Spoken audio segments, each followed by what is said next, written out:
बिस्मिल्लाहिर्रहमानिर्रहीम। Welcome and अस्सलाम वालेकुम ग्रेड 10th। उम्मीद है स्टूडेंट्स अब सब खैर खैरियत से होंगे। स्टूडेंट्स, मुताला पाकिस्तान में आज जो हम लोग अपना स्टार्ट कर रहे थे, हमने शुरू किया था यूनिट 1 में हम लोगों ने अपना जो सबसे पहला लेक्चर था वो था हमने किया था गवर्नमेंट ऑफ जुल्फ़िकार अली भुट्टो के बारे में। तो उसमें हम लोगों ने उनकी जो थी रिफॉर्म्स पढ़ी थी। आज उसी से रिलेटेड हम लोग कॉन्स्टिट्यूशंस यानी आज हम 73 का जो आइन है, कॉन्स्टिट्यूशन ऑफ 1973 जो है उसके बारे में कुछ पढ़ेंगे। तो 73 के कॉन्स्टिट्यूशंस में स्टूडेंट्स हम लोग जो हैं वो इसकी प्रोविजंस यानी दिफात, इसकी इस्लामिक प्रोविजंस, इस्लामी दिफात, इसके पॉइंट्स और जो स्टेट की पॉलिसीज़ हैं उनके बारे में, जो बेसिक प्रिंसिपल्स हैं आपकी स्टेट पॉलिसी के बारे में, उससे रिलेटेड आज हम पढ़ेंगे।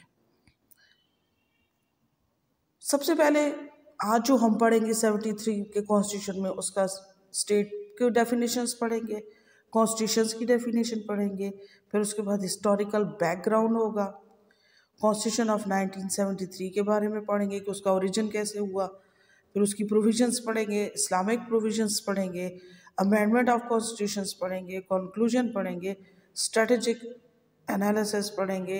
इसके बाद सबसे पहले constitution is a set of fundamental, कहते हैं आइन कॉन्स्टिट्यूशन होता क्या, set of fundamental principle according to which a nation state cooperations are the like govern. यानी कॉन्स्टिट्यूशन क्या होता है, कवायद और ज़वाबित का वो मजमूआ जिसके मुताबिक किसी भी मुल्क का नज़्म व नस्क चलाया जा सके, उसे आइन या दस्तूर कहते हैं। सबसे पहले आप इसको कहते हैं कि पस मंज़र क्या है, यानी इसका तारीख़ी हिस्टोरिकल बैकग्राउंड क्या था कि एब्रोगेटेड ऑफ 63 कॉन्स्टिट्यूशन की 1962 का आइन था उसे मनसूख कर दिया गया। कब? 25 मार्च 1969 को 1962 का जो आइन था वो एब्रोगेटेड यानी मनसूख हो गया 25 मार्च 1969 को। फिर उसके बाद क्या हुआ, जो separation of east Pakistan in 1971 1971 में मशरकी पाकिस्तान हमसे जुदा हो गया।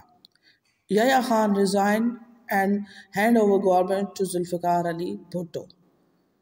और जैसे ही सेपरेट हुआ ईस्ट पाकिस्तान, उसके साथ ही जनरल याह्या खान ने रिज़ाइन दे दिया यानी इस्तीफ़ा उन्होंने दे दिया और जो गवर्नमेंट थी वो जुल्फ़िकार अली भुट्टो के हैंड ओवर कर दी। जुल्फ़िकार अली भुट्टो ने फिर एक कमेटी बनाई। कमेटी जो थी वो बनाई उन्होंने 17 अक्टूबर 1972 को। एक कमेटी बनाई जो 25 अरकान पर मुश्तमिल थी और इस कमेटी की जो चेयरमैन थे वो मोहम्मद अली कसूरी थे। जो बिल था, ड्राफ्ट बिल जो था साइन हुआ 73 के कॉन्स्टिट्यूशन का, वो 20 अक्टूबर 1972 को इसके ऊपर यानी कॉन्स्टिट्यूशन बन गया, इसके ऊपर साइन हो गया। इसे असम्बली में 2 फरवरी 1973 यानी 2 फरवरी 1973 को इंट्रोड्यूस करवाया गया जी। 2 फरवरी 1973 को कि साइन हुआ इसके ऊपर, जो बिल था वो साइन किए गए सब ने, वो 20 अक्टूबर 1972 था।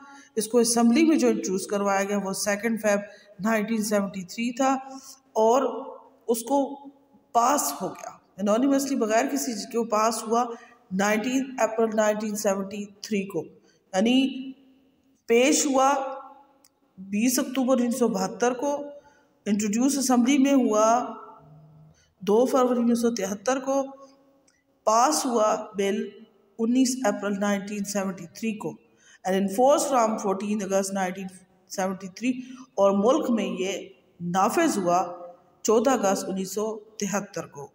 अब 73 का कॉन्स्टिट्यूशन जैसे ही इन्फोर्स्ड हुआ उसके साथ ही प्राइम मिनिस्टर बन गए जुल्फ़िकार अली भुट्टो। जुल्फ़िकार अली भुट्टो मुल्क के वज़ीर आज़म बन गए और चौधरी फजल इलाही जो थे वो पाकिस्तान के सदर मंतखब यानी president, Chaudhry Elahi Pervez Fazal Elahi as president of Pakistan यानी पाकिस्तान के वो सदर मुंतखब हो गए। अब हम पढ़ते हैं 73 के कॉन्स्टिट्यूशंस के बारे में, यानी हम इसकी जो पॉइंट्स है, मेन पॉइंट्स है, उसके बारे में पढ़ेंगे। उसकी जो बेसिक स्टेट पॉलिसीज़ हैं उसके बारे में पढ़ेंगे। इसकी प्रोविजंस है, इस्लामिक प्रोविजंस, दिफात, इस्लामी दिफात जितने भी हैं, जो मेन पॉइंट्स जितने भी हैं वो सारे इसमें मौजूद होंगे। यानी पहले हम इसकी ओरिजिन पढ़ेंगे, फिर इसकी प्रोविजंस पढ़ेंगे, फिर इसकी इस्लामिक प्रोविजंस के बारे में पढ़ेंगे। सबसे पहले ओरिजिन यानी इसकी इब्तदा। फर्स्ट कॉन्स्टिट्यूशन एज असर्व वाज 1935 एक्ट, कि पहला जो कॉन्स्टिट्यूशन था वो 35 के एक्ट में कुछ चेंजेस करके वो पाकिस्तान में इन्फोर्स किया गया। फर्स्ट कॉन्स्टिट्यूट असम्बली इन 1947, कि पाकिस्तान की पहली जो कॉन्स्टिट्यूशन असम्बली बनी थी वो 1947 में बनी। ऑब्जेक्टिव रेजोल्यूशन पास हुए 12 मार्च 1949 को। Constitutions of 1956 enforced on 23rd March 1956 by Sikandar Mirza, कि पाकिस्तान का पहला आइन जो था वो 1956 में बना, जो 23 मार्च 1956 को मुल्क में इम्प्लीमेंट हुआ और उस वक्त प्रेसिडेंट थे सिकंदर मिर्ज़ा। सेकंड जो था constitution of 1962 enforced on 23rd March 1962 by Ayub Khan. जो दूसरा हमारा मुल्क में आइन हुआ था वो 1962 का था, जो 23rd मार्च 1962 को अयूब खान ने पेश किया। तो इसी के साथ अगर रिलेट करें तो थर्ड हमारा जो था वो 14 अगस्त 1973 में हुआ, जो जुल्फ़िकार अली भुट्टो ने पेश किया। अब हम बात करते हैं 73 की प्रोविजंस के बारे में। 73 की प्रोविजंस में first of all is written constitution, कि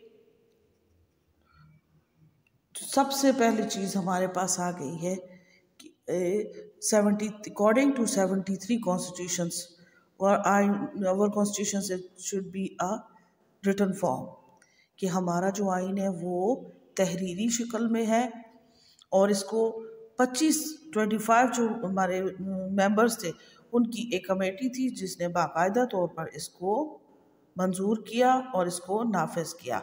और इसके मुताबिक हमारे मुल्क में जो कॉन्स्टिट्यूशंस है इसमें 280 दिफात यानी 280 प्रोविजंस है आपके पास और 7 आर्टिकल्स पर मुश्तमिल है, यानी 280 दिफात और 7 गोशवारों पर मुश्तमिल है।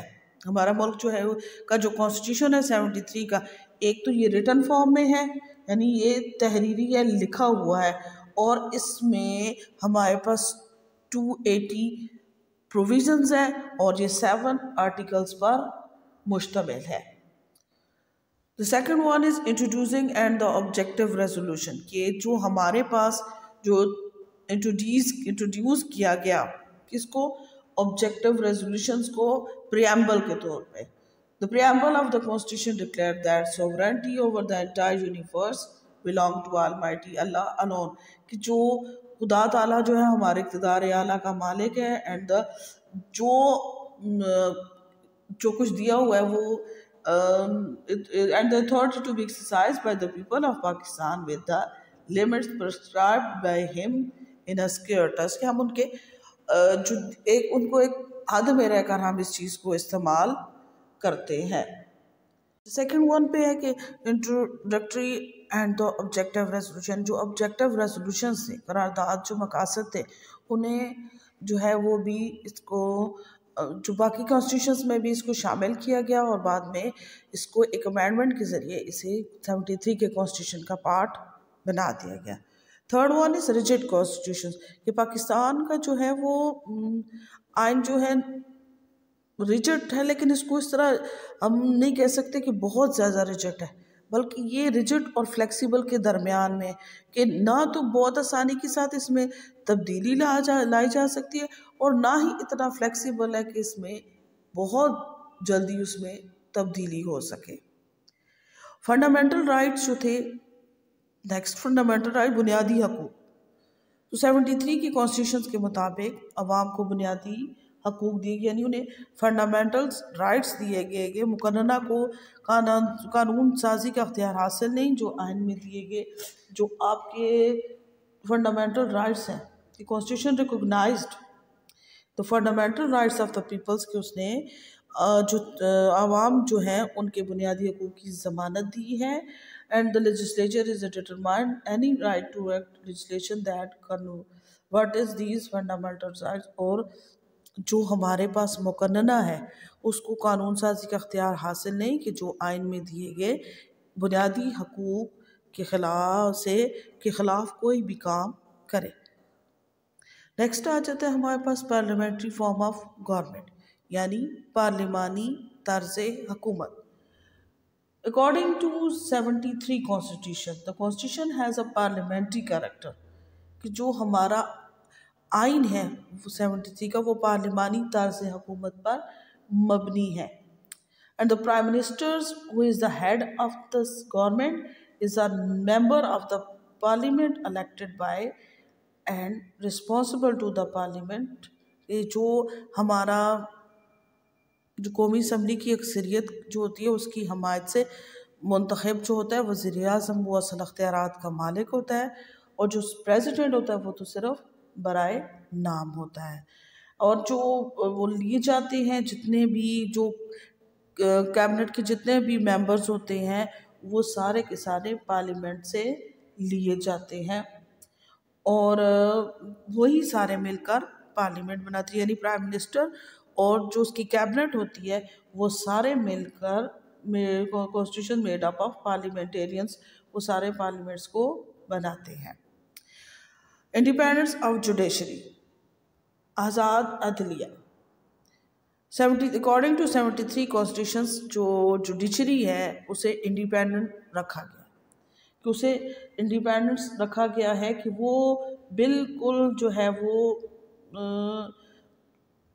लेजिस्लेचर से बिल्कुल टोटली डिफरेंट है वो, और उसके सारे काम जो हैं वो अलहदा से होंगे, और उसके जितने भी बड़े बड़े जो जज हैं या फिर जो जज साहिबान से आधा जो बड़ी बड़ी कोर्ट्स हैं उसमें जितने भी जज साहिबान हैं उनको अपॉइंट करना या उनको फिर निकालना जो होता है वो उसका तरीक़ाकार बिल्कुल मुख्तलिफ होता है। नेक्स्ट आ जाता है डायरेक्ट मेथड ऑफ इलेक्शन, कि जो इलेक्शन का तरीक़ाकार है उस किसी भी आइन के मुताबिक जो है वो इलेक्शन जो होता है वो डायरेक्ट किए जाते हैं, यानी डायरेक्ट इलेक्शंस होते हैं, बिला वास्ता होते हैं, और ये 5 साल के बाद मुंतखब यानी सूबाई और कौमी असम्बली की जो इंतखाबात होते हैं वो हर 5 साल के बाद होते हैं, और ये डायरेक्ट इलेक्शंस होते हैं। यानी डायरेक्ट आवाम जो है वो अपने MNAs और MPAs को इलेक्ट करती है और फिर गवर्नमेंट को चलाया जाता है। फिर सिंगल सिटीजनशिप, एक उन शहरियों को हर शहरी को अख्तियारात भी दिए जाते हैं।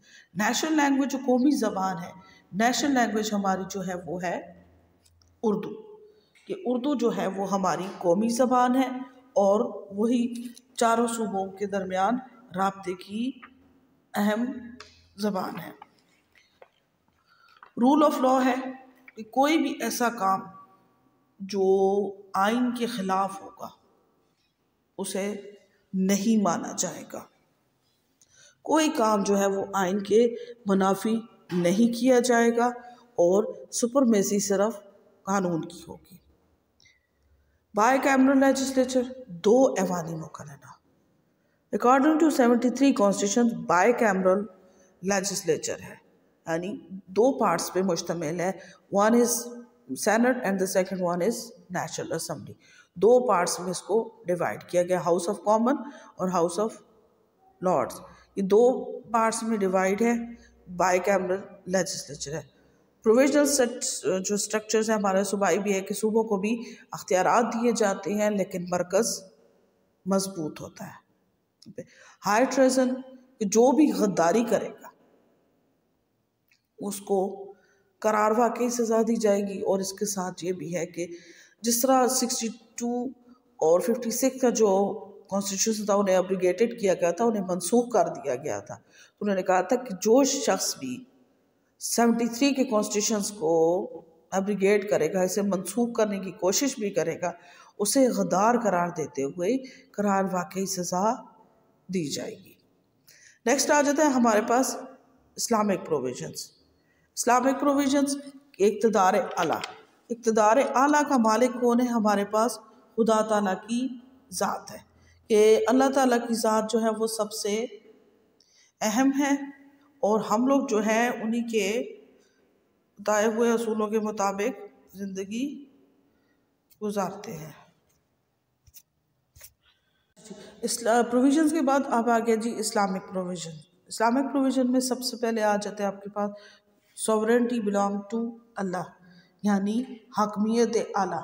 हकमियत आला जो है वो सिर्फ आइन के जो प्रियम्बल है उसमें बताया गया कि पूरी कायनात जो है उसके मालिक सिर्फ अल्लाह ताला है। The preamble of the constitution declare sovereignty all of the entire universe belong to almighty Allah alone, के सिर्फ और सिर्फ जो हकमियत आला है वो सिर्फ और सिर्फ अल्लाह ताला को हासिल है। और जो पाकिस्तान के की जो कौम है, पाकिस्तान की जो अवाम है, वो जितने भी हैं वो अपनी जो हकमियत का जो अख्तियारात हैं उन्हें एक उसके ट्रस्ट यानी मुक़द्दस अमानत के तौर पर उसको इस्तेमाल करेंगे। सेकंड आ जाता है name of state. According to 73 constitutions the official name of Pakistan is the Islamic republic of Pakistan. के आइन के तहत मुल्क का नाम इस्लामी जमहूरिया पाकिस्तान रखा गया। Second one is state religion of Pakistan, यानी मुल्क का जो है पाकिस्तान का कौमी मज़हब क्या है। According to 73 constitutions the state religion Islam is the official religion of Pakistan. कि जो स्टेट रिलीजन है या ऑफिशियल रिलीजन जो भी होगा पाकिस्तान का जो भी है वो इस्लाम है। Next definition of a Muslims. 73 के कॉन्स्टिट्यूशन के मुताबिक मुसलमान की तारीफ की गई। मुसलमान is defined in the constitution as to believe Muhammad सल्लल्लाहु अलैहि वसल्लम is the last prophet of Allah. कि जो इस चीज़ को यकीन रखेगा कि 73 की कॉन्स्टिट्यूशन में जो डिफ़ाइन किया गया था कि इसकी रूह से ख़त्म नबूवत पर ईमान लाना लाजमी करार दिया गया। The president and the PM shall be Muslim. According to 73 constitutions, Prime Minister and President must be a Muslim. कि 73 के आइन के मुताबिक सदर और वज़ीर आज़म होने के लिए मुसलमान होने की शर्त लाजमी रखी गई। प्रॉपर ऑर्गेनाइजेशंस ऑफ ज़कात, औकाफ एंड मॉस्क। गवर्नमेंट जो थी will make proper arrangement for ज़कात एंड औकाफ। गवर्नमेंट ने ज़कात, औकाफ और मॉस्क के लिए प्रॉपर उन्होंने अरेंजमेंट की कि इनको किस तरीके से इनकी सेटिंग की जाएगी। Promotion of social justice and एडिकेशन of social evils. उन्होंने जितनी भी समाजी बुराइयां थी कि माशी जो इंसाफ था उसको उन्होंने फैलाया और सोशल इवल जो समाजी जितनी भी बुराइयां थी उन्हें उन्होंने ख़त्म करने की कोशिश की। उन्होंने कहा कि ये जितनी भी चीज़ें हैं इन्हें ख़त्म कर दिया जाएगा। इस्लामिक आइडियोलॉजी कौंसिल, इस्लामी नज़रियाती कौंसिल बनाएगी। इस्लामी जो आइडियोलॉजिकल कौंसिल बनाई गई थी उसका मकसद क्या था कि अगर कोई ऐसा कानून, एनी लॉ वो will be against the Islamic teaching, कि जो इस्लामी रूल्स के मुताबिक इस्लामी टीचिंग के ख़िलाफ़ होगा उसको ख़त्म करने के लिए ये इस्लामी आइडियोलॉजी कौंसिल यानी इस्लामी नज़रियाती कौंसिल बनाएगी, ताकि हम लोग जो अगर कोई ऐसा कानून जो इस्लाम के मुनाफी है उसको ख़त्म किया जा सके। यूनिटी अमॉन्ग मुस्लिम कंट्रीज के जब पाकिस्तान बना ही था तो कायद-ए-आज़म ने कहा था कि हम लोगों ने सारे अपनी नेबर्स कंट्रीज़, मुस्लिम्स कंट्रीज़ के साथ अपने रिलेशंस को बहुत ज़्यादा मजबूत करना है। उन्होंने कहा कि सबके साथ, लेकिन स्पेशली जो मुस्लिम कंट्रीज़ हैं उनके साथ अपने ताल्लुकात को बहुत ज़्यादा बेहतर बनाना है। बेहतर क्यों बनाना है? इसलिए बेहतर बनाना है कि ये हमारी अपनी मुस्लिम कंट्रीज़ है, तो इनके साथ बिलखुसूस आपने बहुत अच्छे अपने रिलेशंस लिखने हैं। अहमदीज़ नॉन मुस्लिम माइनॉरिटी की, वही जो मुसलमान की तारीफ की थी, जो नहीं मानेगा नबी सल्लल्लाहु अलैहि वसल्लम को आखिरी नबी, वो दायरा इस्लाम से खारिज हो जाएगा। और होली कुरान की टीचिंग थी, कुरान मजीद की जो तालीम थी, कुरान मजीद की तालीम जो थी वो मस्ट लाजमी थी कि जो भी मुस्लिम्स हैं उन सब के लिए कुरान पाक की तालीम जो है वो लाजमी करार दी गई। और उन्होंने कहा कि, और इस बात का भी साथ साथ उनका ख्याल रखना है कि कुरान पाक की जो इशात होगी, उसको जो पब्लिश किया जाएगा, तो वो अगलात से पाक, यानी उसमें मिस्टेक्स ना हो। अगलात से पाक उसकी तबात की जाए, यानी मिस्टेक के बग़ैर कुरान पाक को लिखा जाए। इस्लामिक वे ऑफ लाइफ, ये इस्लामी जो ज़ाब्ता हयात है, मुल्क में इस्लाम का ज़ाब्ता अखलाक नाफिज किया जाएगा कि जो भी तालीम दी जाएगी वो इस्लामी तालीमात के मुताबिक होगा। यानी माशरे में इस्लाम को ज़्यादा इंट्रोड्यूस करवाया जाएगा कि हर चीज़ जो है वो इस्लामी कल सुन्नत के जो तालीमात इस्लाम हमें दे रहा है उसके मुताबिक हम लोगों ने अपनी ज़िंदगी को गुजारना है। ओथ ली जाएगी to projects and promote Islamic culture, जो भी काम शुरू किया जाएगा, प्रोजेक्ट शुरू भी किया जाएगा, उसमें सबसे पहले हलफ लिया जाएगा और इस्लामी जो नज़रिया है उसे बहुत ज़्यादा इंट्रोड्यूस करवाया जाएगा कि इस्लामी नज़रिए के मुताबिक जो भी काम है वो किया जाएगा। कि जो भी नेक्स्ट कहते हैं कि जो error free publishing of Quran, Quran पाक में जो भी कहीं पर भी जब उसको पब्लिश किया जाए तो उसमें गलतियों से पाक उसको तबाहत होनी चाहिए, यानी उसमें मिस्टेक्स नहीं होनी चाहिए।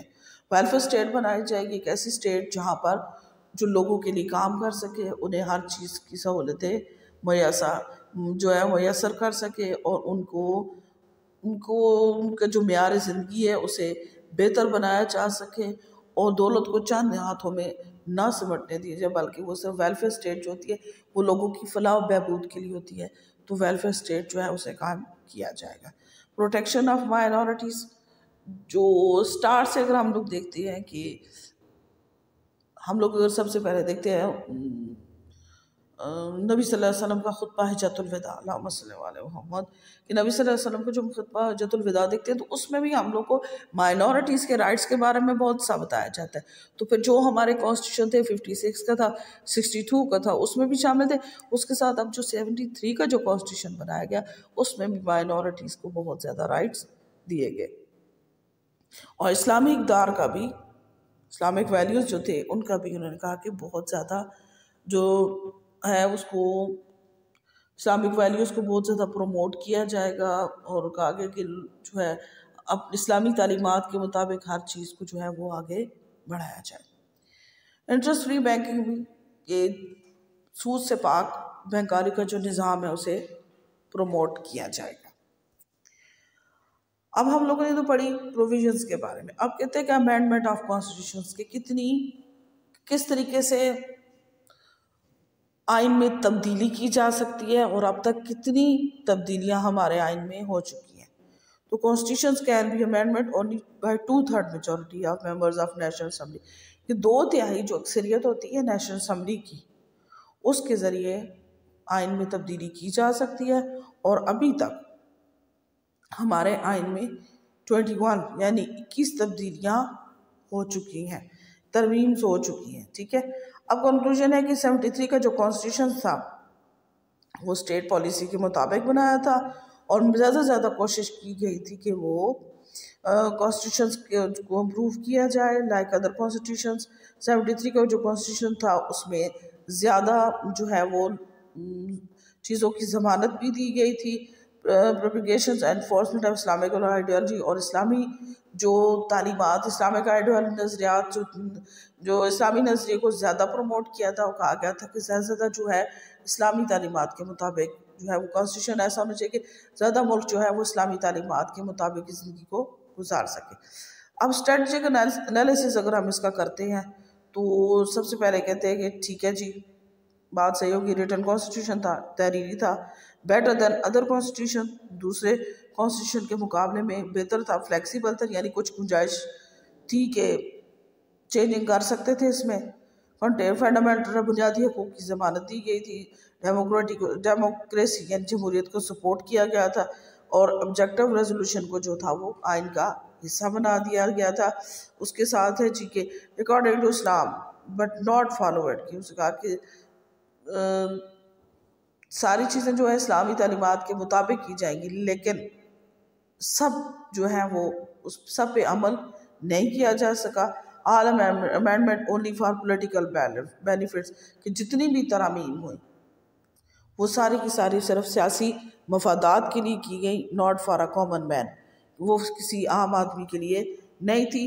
तो आज का ये जो था हमारा लेक्चर 1973 का आइन, तो स्टूडेंट्स उम्मीद है आपको समझ आ गई। इसमें आज हम लोगों ने इसकी प्रोविजंस पढ़ी, इसकी इस्लामिक प्रोविजंस पढ़ी, इसके मेन पॉइंट्स पढ़े, स्टेट की जो प्रिंसिपल्स थे उनके बारे में हम लोगों ने पढ़ा है कि क्या क्या चीज़ें जो थी वो कॉन्स्टिट्यूशन में शामिल की गई थी। और उसके साथ साथ हम लोगों ने जो था इसमें पढ़ा कि इसमें कितनी अमेंडमेंट्स हो गई हैं, कितनी अमेंडमेंट्स किस तरीके से इसमें अमेंडमेंट की जा सकती हैं। उम्मीद है स्टूडेंट्स आपको इसकी समझ आ गई होगी। तो इसको गौर से सुनना है, इसमें से MCQs भी आपको आएंगे और इन पर अमल भी करना है। जो शॉर्ट क्वेश्चंस बन रहे हैं उन्हें अपनी नोटबुक पे लिखना है। अपना ख्याल रखिएगा। ओके स्टूडेंट्स, अल्लाह हाफिज़।